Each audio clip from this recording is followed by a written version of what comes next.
पक्ष में पड़ने वाली एकादशी तिथि को इंद्रा एकादशी के नाम से जाना जाता है। इस दिन व्रत और पूजन के साथ व्रत कथा का पाठ करना वाजपेयी यज्ञ के समान फल प्रदान करता है।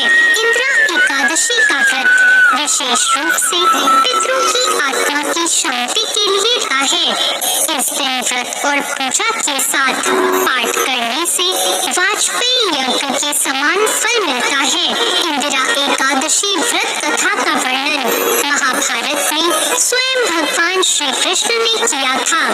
आइए जानते हैं इंदिरा एकादशी की व्रत कथा। सतयुग में इंद्रसेन नाम के एक राजा माहेश्वती नामक क्षेत्र पर शासन किया करते थे। इंद्रसेन परम विष्णु भक्त और धर्मपरायण राजा थे और सुचारू रूप से अपना राजकाज कर रहे थे।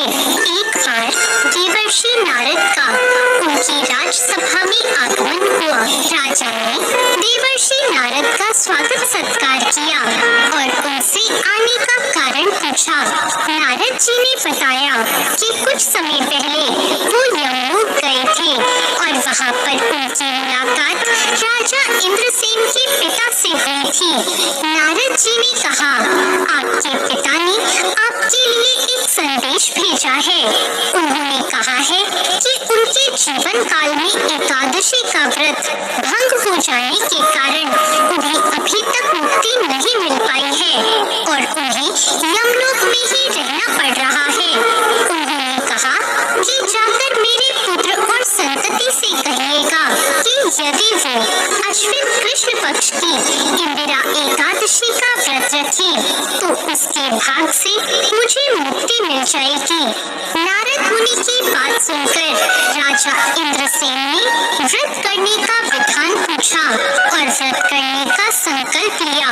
राजा ने पितृपक्ष की एकादशी तिथि पर विधि पूर्वक व्रत का पालन किया और अपने पितरों के निमित्त मौन रहकर ब्राह्मण भोज और गोदान किया।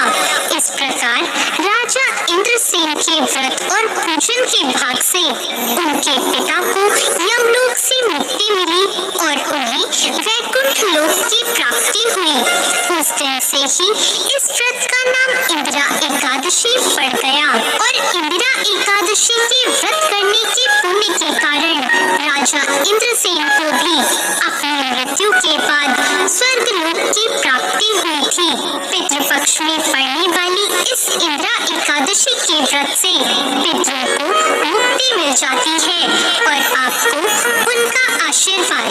इंदिरा एकादशी के दिन सुबह जल्दी उठकर स्नान करने के बाद सूर्य देवता को अर्घ दें। फिर भगवान विष्णु का ध्यान करके व्रत का संकल्प करें। अपने पितरों को याद करते हुए भगवान विष्णु की तस्वीर पर गंगा जल, पुष्प, रोली और चावल का भोग लगाएं और यह ध्यान रखें कि भगवान के भोग में तुलसी की पत्ती को जरूर रखें। पूजा करने के बाद पितरों का श्राद्ध करें और ब्राह्मणों को भोजन कराकर उन्हें अपनी क्षमता के हिसाब से दान दें। ऐसा करने से आपके पितरों को मुक्ति मिलती है और आपको उनका आशीर्वाद मिलता है। आज की कथा अच्छी लगी हो तो चैनल को लाइक और सब्सक्राइब जरूर करें।